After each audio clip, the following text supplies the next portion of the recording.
Nos destaques do Panorama CBN, Silvinei Vasquez, ex-diretor da Polícia Rodoviária Federal, é preso por tentar interferir nas eleições. Polícia Federal apontou que PRF usou mapa com redutos eleitorais de Lula e direcionou bloqueios nas rodovias. Alexandre de Moraes considerou a conduta de Silvinei ilícita e gravíssima. Após desidratação da CPI do MST, Ricardo Salles diz que não vai pedir a prorrogação da comissão. Panorama CBN. Eu sou Leandro Gouveia, Juliana Prado está de férias. Enquanto isso, eu vou te contar em menos de 30 minutos tudo o que foi notícia nesta quarta-feira, dia 9 de agosto de 2023.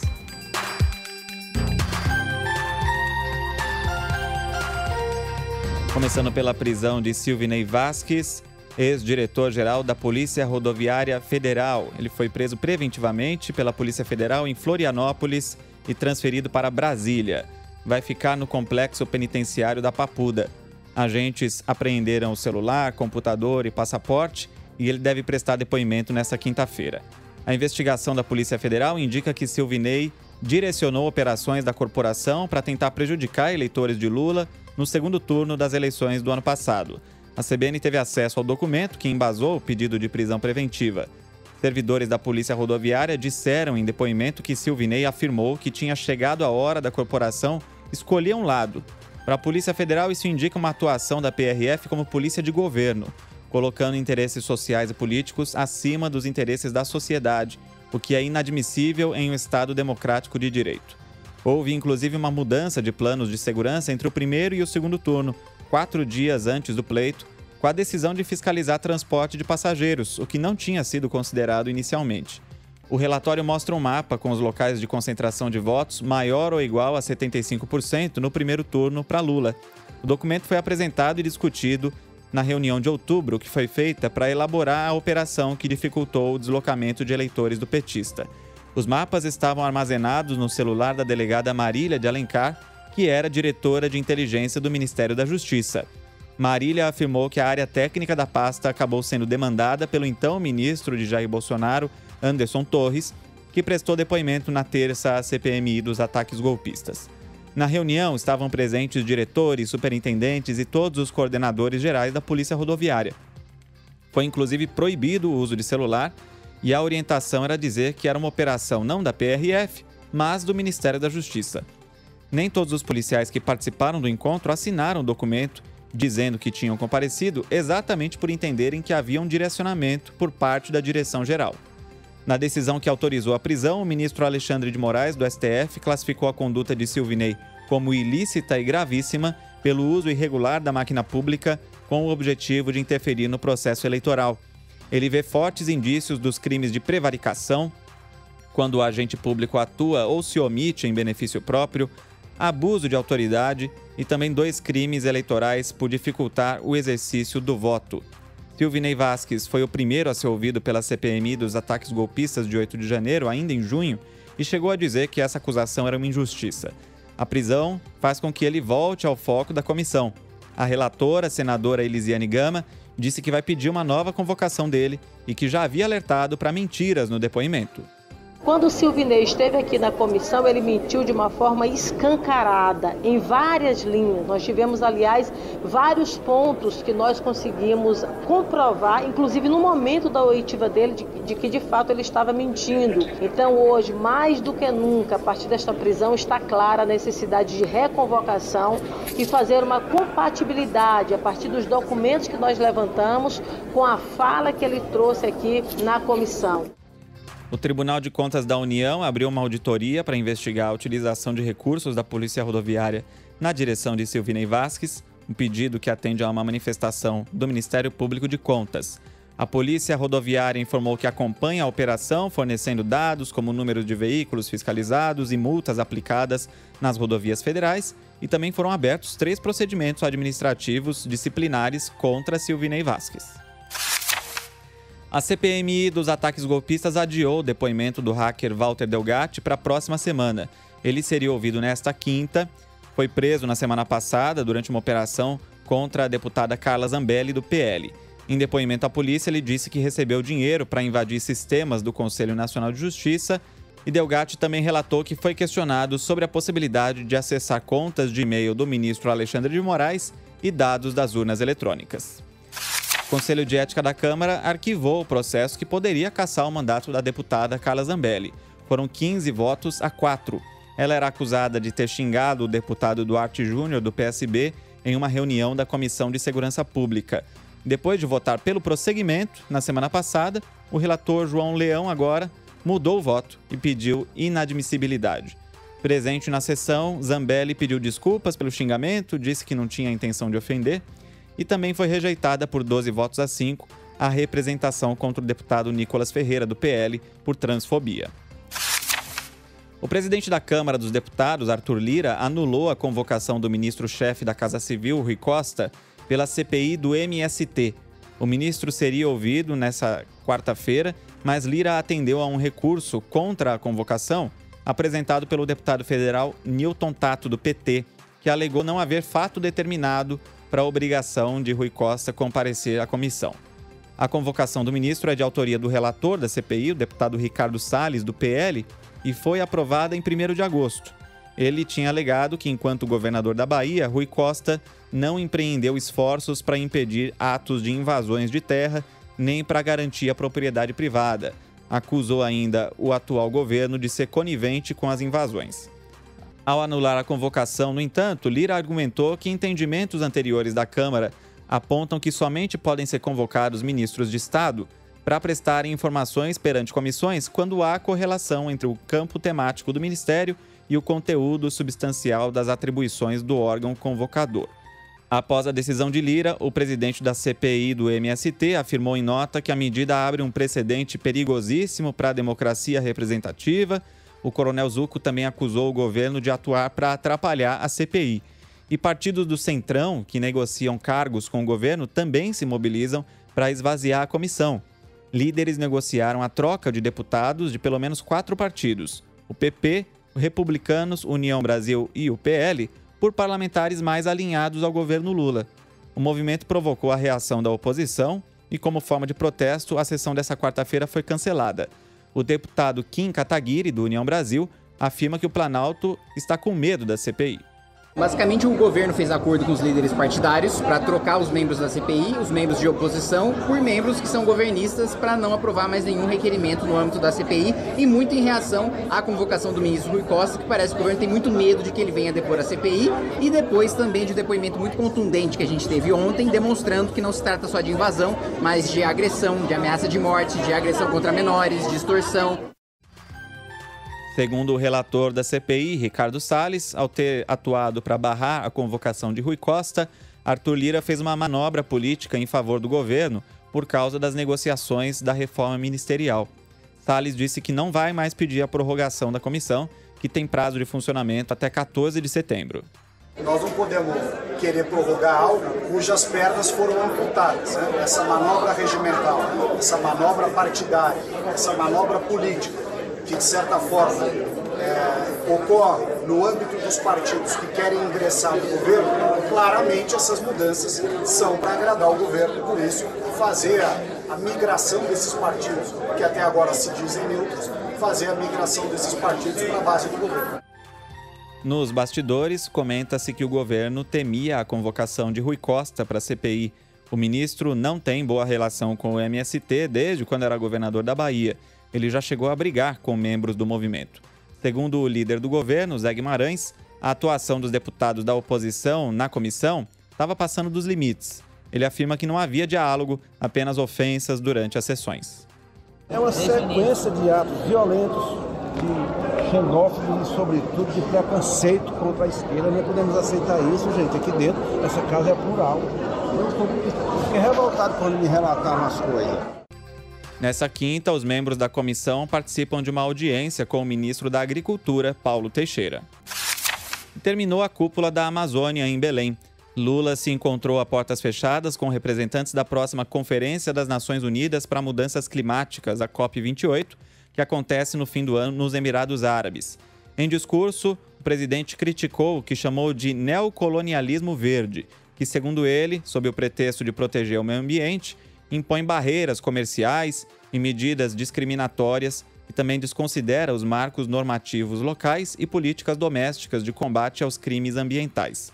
Lula cobrou também maior participação dos países ricos na proteção da Amazônia e de biomas similares. Nós vamos para a COP28 com o objetivo de dizer ao mundo rico que, se quiserem preservar efetivamente o que existe de floresta, é preciso colocar dinheiro, não apenas para cuidar da copa da floresta, mas para cuidar do povo que mora lá embaixo, que quer trabalhar, que quer estudar, que quer comer, que quer passear e que quer viver decentemente. Os debates em Belém giraram em torno da proteção da floresta e o desenvolvimento sustentável da população local. Lula falou da necessidade de proteção dos povos tradicionais. É cuidando desse povo que a gente vai cuidar da floresta, porque o exemplo que nós temos no Brasil é que parte das terras mais preservadas desse país são as terras indígenas, numa demonstração que nós já temos os fiscais naturais para cuidar da nossa floresta. É só respeitá-los e garantir a eles condições de vida dignas e decentes. Nós vamos colocar mais Polícia Federal para cuidar da nossa fronteira, vamos fazer convênios com todos os países fronteiriços. Na terça, os 8 países amazônicos assinaram a Declaração de Belém. Os países concordaram em criar uma aliança amazônica de combate ao desmatamento, mas não definiram metas em comum. O Supremo Tribunal Federal retomou o julgamento que discute a adoção do juiz de garantias. Juiz de garantias é um magistrado que atuaria somente na fase de instrução do processo e seria responsável por fiscalizar a legalidade da investigação criminal, autorizando medidas como quebras de sigilo, prisão, mandados de busca e apreensão. A figura do juiz de garantias é de justamente garantir os direitos individuais de quem é investigado. E aí, quando o investigado passa a ser réu, um outro juiz tem de assumir o caso. O juiz de garantias foi implantado pelo pacote anticrimes, sancionado por Jair Bolsonaro em 2019, mas a aplicação foi suspensa em janeiro de 2020. O placar está em 1-1 pela inconstitucionalidade da matéria, com tendência de aprovação do mecanismo para todo o país. O ministro Dias Toffoli acompanhou parcialmente o relator Luiz Fux, considerando inconstitucional apenas um artigo. Toffoli considera que o tema do juiz de garantias, no geral, é constitucional, deve ser impositivo e propõe um prazo de 12 meses para a implantação em todo o país. Embora reconheça que o novo instituto demanda complementação normativa e organizacional e que deve ser respeitada a autonomia e as especificidades de cada tribunal, entendo que o microsistema processual do juiz das garantias deve ser implementado de maneira consciente e obrigatoriamente em todo o território nacional. E o Supremo Tribunal Federal elegeu, nesta quarta-feira, o ministro Luiz Roberto Barroso como novo presidente da Corte. O mandato é de 2 anos, a posse está marcada para o dia 28 de setembro, e o vice-presidente do tribunal será o ministro Edson Fachin. A sucessão no comando do STF segue a ordem da antiguidade. Os ministros escolhem o mais antigo integrante do tribunal, que está há mais tempo sem exercer a presidência. O segundo mais antigo, nesse mesmo critério, passa a ser o vice. O mandato da atual presidente, Rosa Weber, termina no dia 2 de outubro, quando ela completa 75 anos e terá que se aposentar de forma compulsória. Barroso tem 65 anos e assumiu uma vaga no Supremo Tribunal Federal em 2013, indicado pela ex-presidente Dilma Rousseff. O presidente da Comissão de Constituição e Justiça do Senado, Davi Alcolumbre, anunciou oficialmente o nome do senador Eduardo Braga, do MDB, como relator da reforma tributária no Senado. Na semana passada, o presidente da Câmara, Arthur Lira, entregou o texto do projeto para o presidente do Senado, Rodrigo Pacheco, e a previsão é que o plano de trabalho seja apresentado na próxima quarta. No mercado financeiro, o índice Bovespa caiu 0,57% aos 118.409 pontos. O dólar comercial subiu levemente, 0,13%, cotado a R$ 4,90. O euro vale R$ 5,38, com alta de 0,32%. Agora eu trago o recado do patrocinador desse podcast. Na sequência eu volto com mais jornalismo.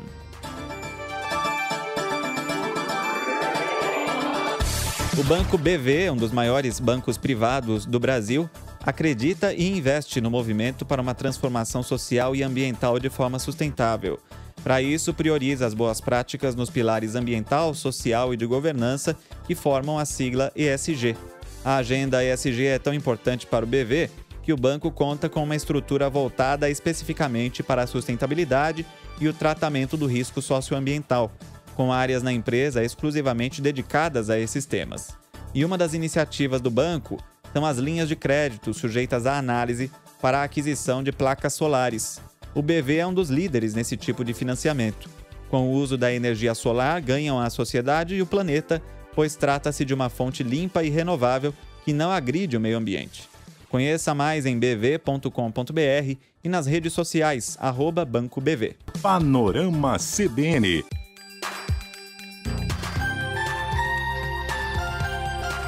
De volta com o jornalismo, com o acidente com o helicóptero da Marinha que deixou 2 mortos em Formosa, Goiás. A poeira levantada por outra aeronave que aterrissou antes pode ter contribuído para a queda. O helicóptero da Marinha teve que arremeter antes de pousar. Depois, o piloto teria feito o pouso ainda sem visibilidade total. A informação foi passada por fontes da CBN que estavam na área de treinamento. Por causa da seca, as operações de pouso na pista de terra costumam levantar ainda mais poeira nessa época do ano, o que também foi pontuado pelo ministro da Defesa, José Múcio Monteiro. Segundo ele, esse foi o pior acidente desde 1988 e quem vê os destroços não acredita que tenha saído gente viva de lá. Como esse, nós nunca tivemos esse tipo de acidente. Todos os outros foram superados, todos os defeitos foram tirados. Esse mesmo vai nos dar respostas para que não aconteçam outros desses. Infelizmente, esse foi o pior acidente de todos desde 1988. Mas nós não podemos ficar nos gabinetes esperando que essas coisas aconteçam. Nós temos que ir a campo, nós temos que criar situações, simular situações de combate para que tenhamos homens preparados para defender o país. O ministro disse que recebeu uma ligação do presidente Lula perguntando o estado de saúde dos feridos e que o presidente lamentou profundamente as mortes. O comandante da Marinha, almirante Marcos Sampaio Olsen, ao comentar a continuidade da operação, afirmou que é preciso conviver com o risco. A operação ela continua. A atividade militar, o risco é inerente. Então nós temos que, lamenta-se, nós temos que aprender a conviver com isso. Um laudo preliminar da Polícia Técnico-Científica de Goiás aponta que os 2 militares que morreram no acidente tiveram traumatismo craniano e não conseguiram sair da aeronave antes dela pegar fogo. As vítimas foram o sargento Luiz Fernando Tavares Augusto e o sargento Renan Guedes Moura. A polícia concluiu na manhã dessa quarta a identificação dos corpos para liberação para os familiares das vítimas, que são do Rio de Janeiro. O Superior Tribunal Militar condenou 2 militares da Marinha por abuso sexual de uma pesquisadora dentro das instalações da Estação Brasileira Comandante Ferraz, na Antártica. O caso ocorreu em 2017. Na primeira instância da Justiça Militar da União, os militares não haviam sido condenados. Agora, os ministros do STM reverteram a decisão e condenaram um oficial por ato libidinoso em área militar e um praça por atentado violento ao pudor. Como o caso está em segredo de justiça, os nomes não foram revelados. A vítima é uma servidora de um órgão público federal. A Polícia Civil de Minas Gerais indiciou 2 pessoas envolvidas no caso da jovem de 22 anos, que foi estuprada depois de ter sido deixada desacordada na calçada de casa, em Belo Horizonte. O Emberson Carvalho da Silva, de 47 anos, foi indiciado por estupro de vulnerável. Ele está preso desde o dia 30 de julho pelo crime. Ele é pintor, não tem antecedentes criminais, é casado e tem 2 filhos. Em depoimento à Polícia Civil, ele ficou em silêncio. O motorista de aplicativo, que deixou a vítima desacordada na calçada, também foi indiciado por abandono de incapaz. Os outros envolvidos no caso, o amigo que solicitou a corrida e um motociclista que ajudou o motorista de aplicativo a deixar a jovem na calçada, não foram indiciados e a delegada Danúbia Quadros explica. Por mais reprovável socialmente, por mais inconsequentes e irresponsáveis que tenham sido as condutas, principalmente dessa pessoa que essa jovem chama de amigo, a Polícia Civil não aferiu nenhuma tipificação penal para essa conduta. Em São Paulo, um homem de Guiné-Bissau foi preso no centro da capital com 312 celulares. Segundo a Polícia Civil, pelo menos 64 aparelhos eram fruto de roubo e furto. Amadou Diallo, de 50 anos, é suspeito de receptar os aparelhos para enviá-los a países africanos. Ele já era procurado pela Justiça por receptação durante investigações de roubos e furtos de celulares em que vítimas foram agredidas e até mortas em São Paulo recentemente.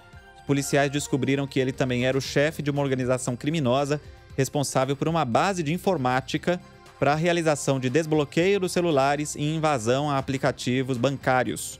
Nessa terça, os policiais foram até a rua Guaianazes, na região da Cracolândia, no centro, e fizeram buscas pelo suspeito. A rua é considerada um ninho de celulares roubados e já foi alvo de operações da Polícia Civil pelo menos desde 2017. Segundo o secretário da Segurança Pública, Guilherme Derrite, o roubo de celulares na região está relacionado ao tráfico de drogas. E o que fomenta tudo isso? A maioria dos roubos rouba o celular para poder vender para comprar droga ou trocar diretamente por droga, como é feito. Então tudo está conectado. Agora, em que momento haverá uma convergência? É trabalho de investigação da Polícia Civil. Na operação, 7 pessoas foram presas por associação ao tráfico de drogas e uma por transporte de cocaína. Com o homem detido pelo transporte de drogas, foram encontrados 100 quilos de cocaína. Segundo a polícia, o destino era a região da Cracolândia. E a Polícia Federal deflagrou a segunda fase da Operação Jogada Ensaiada para desarticular uma organização criminosa de manipulação de resultados em partidas de futebol que movimentou cerca de 11 milhões de reais. A operação começou no fim do ano passado para investigar fraudes no futebol de Sergipe, mas a análise do material apreendido acabou revelando um esquema nacional. Além de Aracaju, também foram cumpridos mandados de busca e apreensão em Araguaína, Tocantins, Açu, Rio Grande do Norte, Belo Horizonte, Brasília, Campina Grande, na Paraíba, Fortaleza, Igaraçu, Pernambuco, Rio de Janeiro, São Paulo e Sumaré, em São Paulo. Na Paraíba, o alvo jogou os telefones pela janela e policiais pegaram os aparelhos no terreno do vizinho. Durante as investigações, foram identificados diálogos nos quais empresários de jogadores, apostadores e dirigentes combinavam resultados de partidas de futebol com o objetivo de obter ganhos em sites de apostas. Até o momento, foram identificadas manipulações em jogos de diversos campeonatos estaduais e nos campeonatos brasileiros das séries D e C. A Justiça dos Estados Unidos autorizou promotores a terem acesso à conta de Twitter do ex-presidente Donald Trump. A empresa do bilionário Elon Musk também foi multada em $350 mil por não fornecer os dados para a investigação. De acordo com os promotores, Trump usou a conta na rede social para espalhar declarações falsas sobre a eleição nas semanas que antecederam a invasão ao Capitólio em 2021. Um homem acusado de ameaçar de morte o presidente dos Estados Unidos, Joe Biden, foi morto pelo FBI em sua casa no estado de Utah. Ele planejava um atentado e já havia feito ameaças ao presidente e à vice Kamala Harris pelas redes sociais. Nessa semana, ele fez uma postagem na qual dizia estar preparando armas como um rifle de precisão para a visita de Biden a seu estado. Nessa manhã, policiais foram à casa do acusado para entregar uma ordem judicial, mas foram recebidos por tiros e revidaram. Subiu para 62 o número de mortes causadas pela passagem do tufão Doksuri pelo norte da China. A quantidade de vítimas é quase 2 vezes maior que a estimativa anunciada na semana passada. As fortes chuvas interromperam o abastecimento de alimentos e produtos. Com bairros inteiros alagados, Pequim está entre os locais mais afetados. E os governos do Brasil e do Japão chegaram a um acordo que vai permitir a isenção de visto para cidadãos dos dois países em viagens com duração de até 90 dias. A medida passa a valer a partir do fim de setembro e terá duração de 3 anos. A iniciativa foi anunciada depois de o governo brasileiro informar que iria voltar a exigir vistos de turistas do Japão, dos Estados Unidos, da Austrália e do Canadá.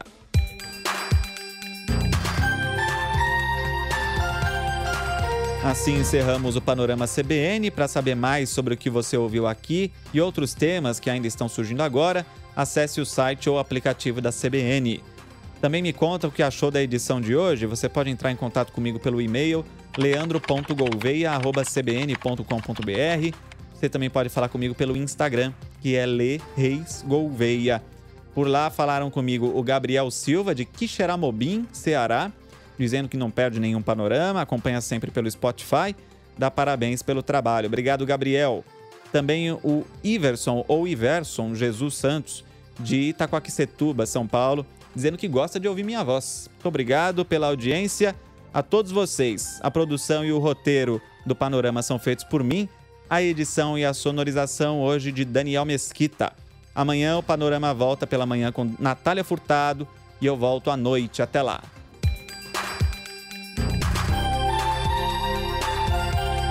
Panorama CBN. As principais notícias do dia em menos de meia hora.